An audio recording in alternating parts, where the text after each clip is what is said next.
Enzo Recto, kalaban ang katiwalian at kasinungalingan, kakampi sa katotohanan at kabutihan. This is it, guys. Ito na yung penultimate. Mark, I want to ask you also before I go to Sir Ronald. So for a long time, as you know, sinasabi natin, Riza Ontiveros is not only the present, let's say, flag bearer of the opposition. She's the future of the opposition in many ways. Pero marami pa rin skeptical. Looking at the presidential survey, vice presidential surveys, I've heard people in the media saying, oh, she's not charismatic, she over-explains. I heard from a lot of people saying, maybe VP, I don't know. But I mean, kumpara mo yung ginawa ni Bato de la Rosa doon sa hearing niya. Sir, yung mga ganon, yung mga nagkakalat-kalat si Jonathan Morales, ganon.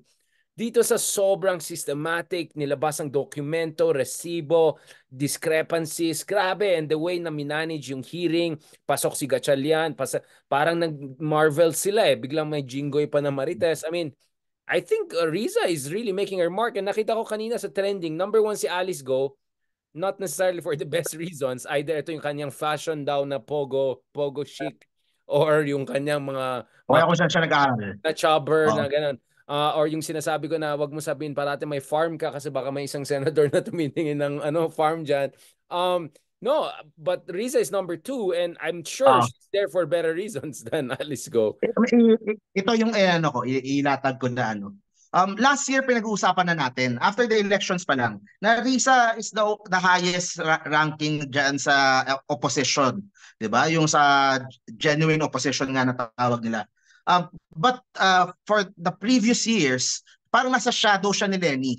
Everyone was waiting on Lenny. Lenny, ano ba sabihin mo? Kakampings, ganun. Parang hindi maka suporta ng buo yung mga kakampings dito kay Riza Ontiveros. Pero may mga nagbago eh. A few things changed eh. Aside from dun sa syempre yung dalawang hearing, yung kay Kibuloy, pinakita niya kung gaano siya katapang in taking down someone na talagang marami din ang galit, marami din ang inis. Tapos syempre ito ngayon kay Alice Go. Aside from that, ito pa yung isang nangyari, Richard. Nung nag-break yung DDS tsaka loyalista, nag-awa yung dalawa. Yun yung syempre nakita ng mga loyalista na, uy, itong si Riza okay, binabanatan yung kalaban namin. So nawala na yung, nung panahon kasi nung ni Duterte, ang tingin nila kay Riza is someone na who will go against both sa kandidato namin, kay Bongbong, kay BBM. Ngayon wala na yon. At nakita nila, we have a common enemy. So kahit yung mga nandoon sa admin side, sa loyalista side, is free na to admire and to purihin yung mga magagandang traits at yung tapang and yung talino ni Senator Riza. So I think that adds din eh. Plus sa opposition, nakita nila na ito na talaga yung change na gusto natin, yung ano na gusto natin na kay Riza at siya yung nakaupo. And she's not afraid to take on yung mga ganitong kasensitibong topic. So Senator Riza plus yung husay ng kanyang social media, believe din ako sa yung taga-TikTok niya and yung taga-ano niya, ang galing. Kaya can you she's tell me really more? on the rise right now. Sorry Mark, ako kasi ang fina-follow ko lang yung Facebook niya. Natatawa ako dun sa mga momshi niya, yung mga Happy Mother's Day. Sana siguraduhin niyo may birth certificate yung anak niya. Yung mga ganon, meron siya mga patamang ganon. I didn't know about the TikTok part. Can you tell us a little bit about yung mga ganon? Yeah, sa TikTok kasi, yung Facebook kasi, binawasan na yung political content eh. So, ang bardagulan ngayon is happening on TikTok. Yung team ni Senator Riza sa TikTok pero Mark, is 400,000 yung likes nung post na yan. I think like 370,000 likes yung post na yan. Yung mga momshi, sigurado yun yung birth certificate. So, I don't know, even on Facebook, she's doing very well. Oo. Hindi, pero yun nga, ang ano eh, alam nila that this is the hottest issue right now and they know alam nila kung paano sakyan, hindi naman sakyan kasi they created this, sila gumawa nito eh. So kung paano i-maximize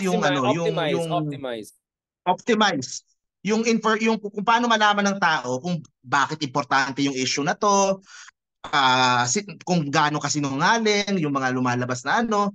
So magaling talaga yung in terms of nilalabas nila sa TikTok, yung gano'n, yung simpleng hirit na yon. ni Senator Risa, di ba? Ang galing eh, ang galing eh. Kumbaga it adds to her appeal, it adds to sa kanya, yung mga fans niya at yung mga umahanga sa kanya. Yeah. And yeah, she truly is the face of the opposition. Ang gusto ko lang sabihin, sana mag-reflect ito at magamit ito for anak bayan win sa midterm elections kung Akbayan. sa party list, kung sino man ang iyaano nila. Mark, Akbayan, baka man. Akbayan, hindi anak Yeah, bayan. it's Akbayan. Ano ba sinabi ko? Anak bayan. No, Akbayan. Akbayan ba sinabi mo? O baka iba yung narinig ko. Ito na, si Sir Ronald. Baka naglag lang yung ano. Ito, naglag lang. But definitely Akbayan. Sana it leads to an Akbayan. Akbayan, sorry. Yeah.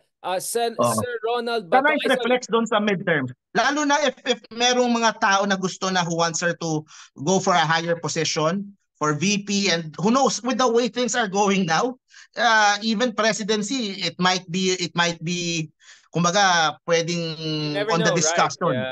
Right? Yeah. With the rate things Mark, are going right now kay Senator Risa. Mark, I'll ask you this before I go to Ronald. Look at Raffy Tulfo is now the front runner to be the next president. Kumpara mo yung Raffy Tulfo na pasok sa Alico versus Riza Ontiveros. I don't think Raffy did a bad job. I think yung lie detector niya mga ganun medyo. Pero in a way, Risa came out very strong out of that. Diba? Kung kumpara mo even dun sa ibang senior senators. Yeah, this is her committee eh. Si Senator Tulfo naman, nandiyan lang, tumutulong lang din, and dinadala lang yung Raffy Tulfo in action dun sa hearing niya. Pero at the end of this, committee niya to. Investigation niya to. So this is hers talaga. And so far, she's doing a good job in exposing yung mga dapat i-expose. At sinasabi nga ng mga tao with all the craziness happening sa Senado na ganyan dapat yung ginagawa ng mga senador. Kumbaga, that is truly what a senator should be like. Na in the interest of people, kumbaga i-reveal yung mga kalokohan na nangyayari sa gobyerno and look for ways on how to change that. And ayun, kaya talagang hopefully magtuloy-tuloy yung and this reflects somehow in next year's election hanggang sa 2028. Ronald, is this her breakout moment? Is this the moment na talagang mamarkaan niya ng sarili niya as the next potentially big leader, if not number one, at least number two? Well, pound for pound naman talaga, medyo above their heads naman siya sa Senado eh. Diba? Lalo na wala na si Drilon, wala na si Ping Lacson, diba? Wala na yung mga may stature sa Senado. So kahit siya ay isa sa dalawang minority, above naman siya in terms of substance, di ba? Hindi lang siya woman of substance, she's a leader of substance. At ikalawa, kung siya ay tatakbo for a higher position, mas may luxury of time. Unlike dun sa nangyari kay Lenny, nagpasya siyang tumakbo practically during the day of the filing, no? Kaya hindi nakakreate ng enough momentum yung pink wave. Ngayon, kung mag-a-aspire siya for a higher position, mas may panahon para gawin yan. Para yung mga problema nung nakaraang campaign ay maiwasan. Halimbawa, yung messaging nung panahon ng election, masyadong cluttered. Perhaps ngayon, mas may focus going into 2028. No? Kaya medyo maganda yung latag dahil nga may luxury of time.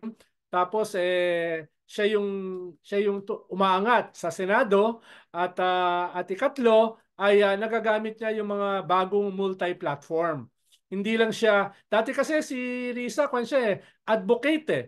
Mas nagle-lecture siya, mas nagbibigay siya ng seminar. Ngayon, meron na siya mga I'll tell you, one-liners. may mga media people na hindi natuwa daw dun sa style na parang nile-lecture daw sila. Kasi ako, yes, I am interviewed as an academic, but the moment I'm there, medyo nagpapatawa ako. You know, I never try them to make feel na, alam ko na mas matalin. You know what I'm saying? I had concerns about her media relations expertise, management. Right, Ron? I'm saying this as in a constructive manner. Yeah. Kaya nga napaka-powerful ng mga politically incorrect. Katulad ni Digong. No? Katulad ni Tulfo. Kasi napapaano ka. Diba? Yeah, I know what you're saying. Oo. Yung hinahanap kasi ng botante, bardagulan eh. Di ba? Yun yung kanila street fighter eh. Yung kailangan Vicente, entertaining din eh. Dapat At saka hindi na-entertain din woke. sila. Ayaw nila ng woke, yung politically Oo. correct masyado, yung hindi sila Oo. komportable mag-share ng... Oo. Well, umaalis na si Risa diyan, no? Umaalis na siya ng konti. Although hindi rin naman siya pwedeng maging katulad natin na nagtatawag ng lamesa dahil out of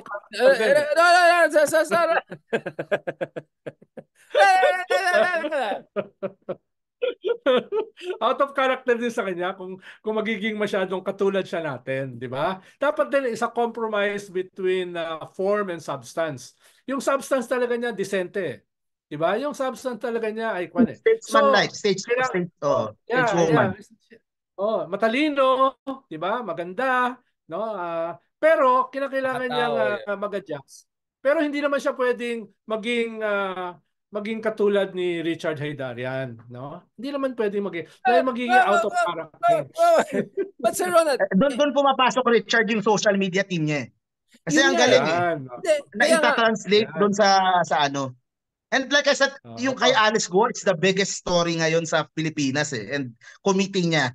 So, ang galing Okay, pinag-uusapan nga sa 7-Eleven eh. Pag ayan na naman yung 7-Eleven index. Oo. Gusto ko yung 7-Eleven index mo. Okay pinapag-uusapan sa 7-Eleven ng mga nagkakapiron, di ba? Yun yung pero napapadalas ka yan. Napapadalas ka na sa 7-Eleven.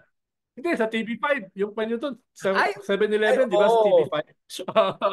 Ako kasi, Mang diba? Johnny So, ako. ngayon, Mang Johnny, ini-stop. Baka i-adjust pa ng konti. Medyo sari-sari store naman.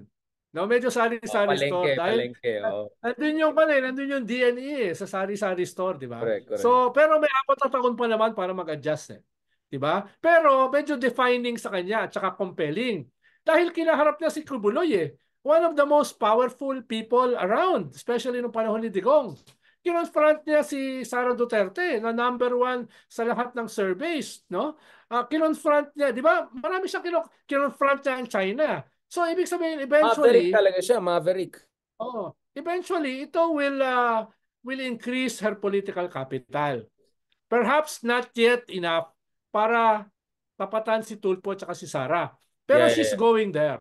Pero VP, VP. Kasi Robin Hood kalaban mo, Grace po yung mga ganon, or I mean, yes. Kaya nila medyo malayo siya. Ito tanong ko. May tanong ako sa inyong dalawa. She is gaining momentum right now. Anong kailangan niya to get her to the next level? Tama yung sinabi ni Sir Ronald. Medyo wala pa siya doon sa level ng Rafi Tulfo or Sara. Pero what does she need to do? Yung suporta ng mga campaigns nandun na sa likod na niya, pero how does she grow her umbrella? How does she grow her base? Ronald, can I comment on this before I go to you? Kasi ikaw yung biggest R. Going back to ako, Mark, I think this is the first time I'm saying this on the record. Sa aking palagay, she has to work in terms of her media relations management, right? Because Mark, for me, if you want to succeed in politics, you want the media to be on your side. Dapat masarap kang interviewin, 'di ba? Natutuwa mga journalists sa'yo. So what they don't want is they feel na masyado kang political correct or lecture ka and all. I think Riza Ontiveros is very smart. She gets her things and all of that, but she has to understand she's not in Sweden or Norway, right? Medyo iba yung political culture natin dito. Our journalists are just as smart as anyone in the world. But at the same time, we're a tropical nation. Dapat may konting humor, may konting, So I think that's one thing. The second thing is actually, Mark, I was also wondering about this. Ano yung nakuha ni Lenny? Because if you look at it, Lenny, yes, we can say the Robredo name was big, sure. And I'm sure Ronald has a lot to say. You were colleagues with the great and the late Jesse Robredo. But there was something that Lenny did that made her like such a big factor. And I think the messaging was really, really good. So in a sense, if Lenny is not gonna run anymore for presidency, baka pwede pag-aralan ng team ni Risa yung strategy ni Lenny, no? Na how she became such an icon. Kasi icon si Lenny Considering Lenny never had this kind of breakout moments like Risa, right? She was very tactical.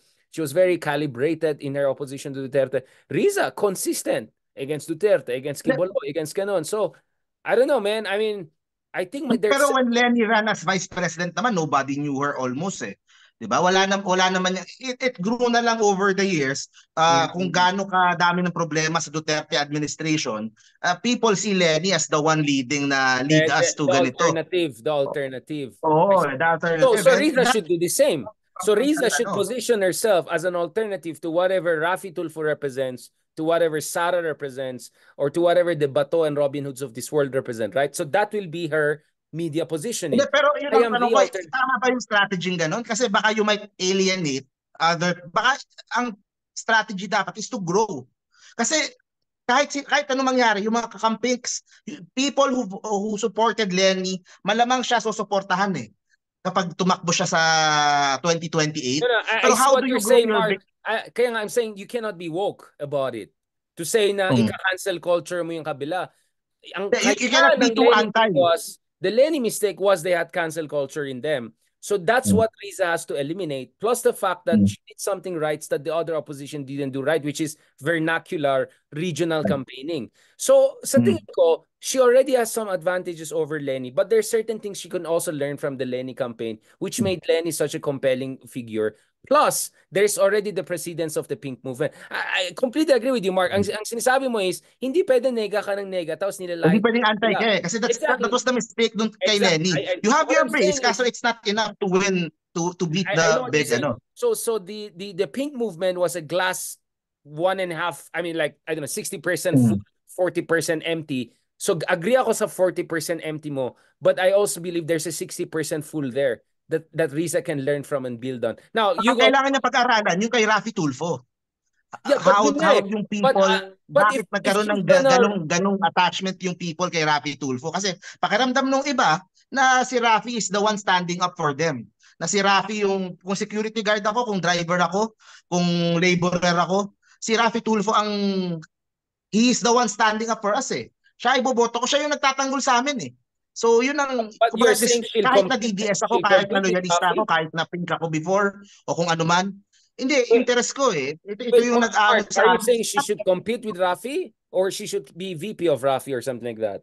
No, she needs to have a niche of her own. Not exactly like Rafi, pero yung ganong model. Na Rafi doesn't have to be anti-Duterte, anti-Marcos. Wala eh, hindi nga siya anti dun sa mga ibang mga politiko eh. Gumawa lang siya ng sarili niyang base. Doon sa dami ng tinulungan nila and doon sa mga appeal niya sa mga videos niya, he was able to grow that base. And Senator Risa, sa posisyon niya ngayon, she has the chance to grow her base. It's just a matter of paano niya gagawin. Nasimulan na niya eh. Diyan papasok yung mga pro-Risa vloggers. Diyan papasok yung mga kung ano pa yung mga ibang issue na ilalaban niya. Kumbaga that would touch yung mga voters na that would consider Risa kahit sino outside of the kakamping base. Na alam naman natin, we'll go for Risa.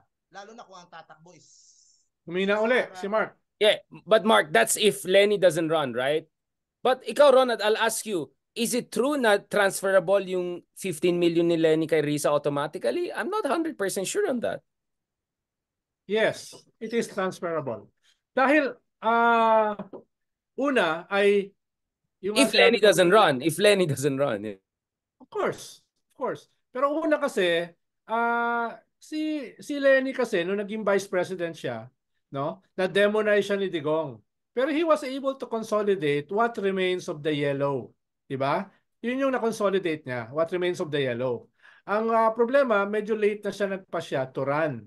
At yung mga interviews niya, halimbawa kay Boy Abunda, hindi siya tatakbo. No? Mas kino-convene niya yung unity slate with Isko, with Manny Pacquiao, no? Yun yung kinukuha niya. Hindi nangyari. So eventually nagpasya siya tumakbo. So mahalagang factor yung time. Because you don't prepare for the presidency during the filing of candidacy. You prepare years before, like BBM, no? Ikalawa, looking back, unstoppable naman talaga yung unity ni Sara at saka ni BBM. Even looking back, mahirap nang talunin yon from the start. No? Ang makakatalo lang sa kanila ay kung sila ay hindi nag-unite. Kung pareho silang tumakbo, perhaps nakasingit yung mga tipo ni Isko at tipo ni Lenny. Huwag mong kalimutan, si Isko was 19% during the filing. Diba? 20% si BBM at 27 si Sara. So, yun yung looking back, mahirap talaga talunin nung nagsama yung Duterte at saka Marcos. Lalo na incumbent government yung Duterte, no? Ikatlo, yung messaging. Medyo cluttered yung messaging ni Lenny. Parang civil society. Parang 'di ba? Parang tayo. Ang dami nating gustong sabihin. Habang si BBM halos walang sinabi. Walang sinamahan na debate, 'di ba? Bagong umaga, 20 pesos per kilo at saka yung unity, no? Halos walang laman. Tapos si Lenny ang daming sinasabi. It didn't help. It didn't help, no? Yun yung pero ang magiging problema ni Risa ay dapat the soonest possible time maipasa ni Lenny sa kanya yung baton. Yun yung binabanat ni Trillanes. Right. No? Bakit hindi pa pinapasa? Para yung pink wave na mabilis na nauubos na nitong past 2 years ay masalo pa uli, makonsolidate as a machinery. As a machinery. Tapos ay dahil nag-away yung Duterte at saka yung Marcos, pwede mong kunin yung fallout doon sa dalawa. Yung na-disenchant doon sa pagkaka-unraveling ng unit team, pwedeng beyond the pink wave, yun ang susunod mong kunin. Tapos going into the 2028, diyan mo na kunin yung base ng Duterte at saka base ng Marcos, no? Whether tatakbo ka as vice or president. So ganun yung kwan mo. Ang magiging problema ni Risa, dahil siya yung nagko-convene ng opposition slate na medyo uphill, no? Kung yung opposition slate na yan ay sana hindi, pero kung ma-wipe out yan, medyo magre-reflect sa leadership niya yon. Medyo tatamaan siya. Oo nga, no? Yeah, you're right. Oo. That's Dahil siya yung magko-convene. very Siya good yung mag-lead, no? Pero yung sinasabi ni Mark na natututo na, yung sinasabi ni Mark na nag-a-adjust na eh. Kaya nga siya lang ang nanalong senatorial slate sa pink ay dahil, halimbawa, kinausap niya separately yung mga Northern Luzon governors. Sila Fariñas, Ortega, tawag dito, Albano, no? So kinausap niya, Chavit, Singson, kinausap niya separately. Hindi siya nagsara kahit mga Marcos yon. Dahil ine-negotiate naman niya isang Senate slate lang eh. So ibig sabihin may pragmatic na rin siyang strategy. Ikalawa, yung mga sorties ni Lenny sa Norte, ang pinadala ni Risa si Rafaela. Hindi siya. Interesting. Diba? Interesting. Oo. So makikita mo yung elements ng pragmatism sa strategy. No? So, going into 2028 ay pwede yang mag-come into play. Na hindi na ito pie in the sky campaign, NGO wish, civil society, no, leftists. May mga lessons na natututunan, no? Yan yung pero kailangan ipasa sa kanya ng maayos ni Lenny yung baton to consolidate what remains of the pink wave. Ikalawa, baka kinakailangan niyang ayusin yung kanyang pagiging leader nitong opposition slate na sa ngayon ay delikadong matalo lahat. Paano niya i-secure yung sarili niya na hindi sumabog sa kanya? Yung possible defeat katulad ng 2019. Blame on her feet. At ikatlo, ayusin yung strategy, messaging, whether siya ay tatakbo as vice or president. Ang maganda lang, may 4 years pa siya para gawin yan, no? At maganda yung nangyayari sa Senate, pero karamihan naman kasi sa mga tao hindi nanonood ng hearing sa Senate eh. Diba? Karamihan naman ng DNE hindi nanonood eh. Mas para sa aming mga middle class yan eh. No? Sure about that, Ronald. I mean, except itong kay Alice Go. Yeah. Yun nga yung main hindi, si Alice ko masa na siya ngayon eh. Baka mag-Senate slate yan sa DDS mamaya. So ganoon eh, no? Ganoon na ang isang medyo lamang si Risa, Mark, yung West Philippine Sea. Paano wala nagdadala niyan ngayon eh na national leader? Kaliban kay Bongbong. At si Bongbong hindi naman tatakbo. 'Di ba? Kahit si Sara is definitely pro-China. Si Raffy Tulfo ay medyo tahimik diyan. So yan yung franchise na pwede niyang kunin na nagiging emotional. A new patriotism na nagiging emotional which if played well can be an election issue. sa midterm at saka sa 2028. Yun yung isa na wala yung iba, yung West Philippine Sea. Yan yung pwede niyang kunin na sa franchise. Yung angat buhay is a small NGO. Nagbawas nga sila ng staff eh. No? Dati kasi ang staff niyan 15, ngayon less than 10. No? Ibig sabihin, it's just a small NGO. Mas malaki pa yung NGO ko diyan eh. No? Dun sa mas ang kanya yung pagiging leader ng Pink Wave. Not Angat Buhay. Angat Buhay will continue eh as an NGO. No? As an NGO. Not even a medium scale NGO. Si Lenny mismo yung pagmumukha naman pag si Lenny yung, 'di ba? Kung yeah. So, are you saying Lenny should openly... But Ronald, as long as Lenny is not clear... Pero yun yung unang point. Yung sa... yung, ano yung point number 2 ulit? Sorry. Ano yung point number 2 mo sa Ronald? Nawala sa isip ko, sorry. Ano yung point number 2 mo kanina? Di ba yung una yung kay... Ang dami kong points eh. Yun nga, pati ako nasa baw na rin. One point is like, Lenny has to pass down the baton, di ba? So that's... Yung isang problema, yung pamumuno ni Risa sa opposition slate, right. Sa may chance na masiro. 2025. Chance na masiro. Nahawa na ako kay Mayor Alice Go. Hindi, ito punto ko. Kanta ka na. Kailangan ba? Kailangan bang i-stick out nga yung pangalan niya para kay Bam, kay Chel, kay Kiko? Or mag-focus na lang siya na manalo yung Akbayan party list? Mukhang sa ngayon, siya yung nagko-convene eh. Nung tatlo. Siya yung nagko-convene at siya lang yung opposition na nasa Senate. Siya yung may resources, siya yung may projection, no? Kaya medyo committed siya dyan eh. Oo. Committed siya dyan, no? Pero ang danger dyan, pag natalo yung tatlo, it will be a command responsibility niyan, yeah. I would rather have tutukan niya na itong si Rafaela ay makasama sa next Congress as akbayan na representative. Kung yun mas madali eh. And baka kung makakalaban niya si Tulfo in the future, kung sila ay makakaharap sa elections, 'di ba? Magandang anuhan yung akbayan, itapat mo sa ACT-CIS eh.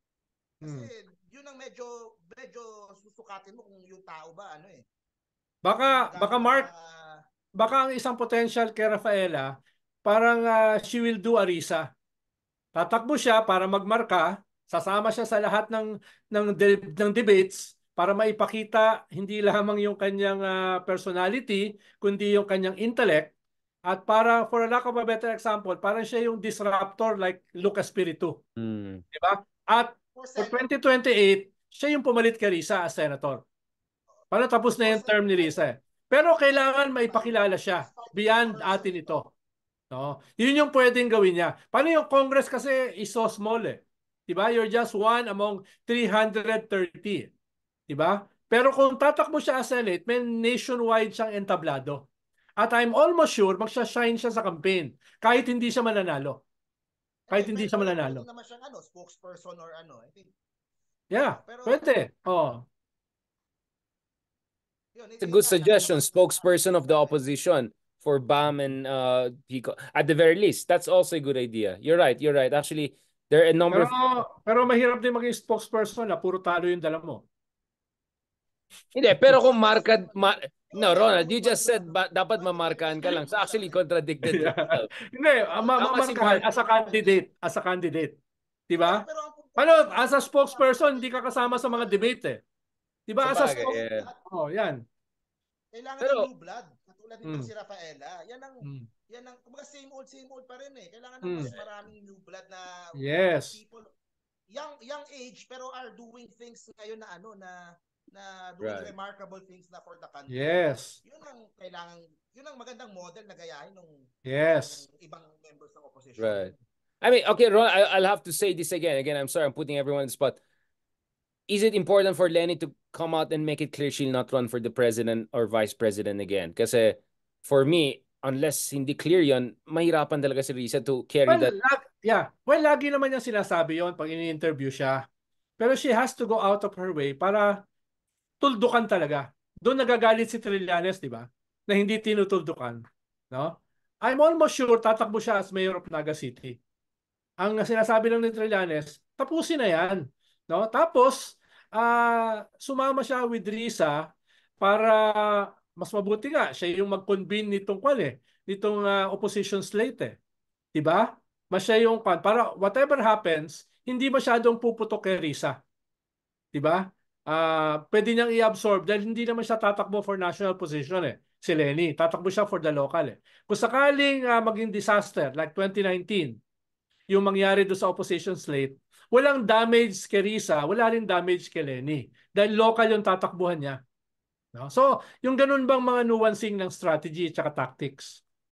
Bunyog, bunyog, halikan na kasama ka. Bunyog, kapag buklod ay may pag-asa. Luzon, Visayas, Mindanao, isa ang pananaw. Sa bagong Pilipinas ang bunyog isisigaw. Bunyog.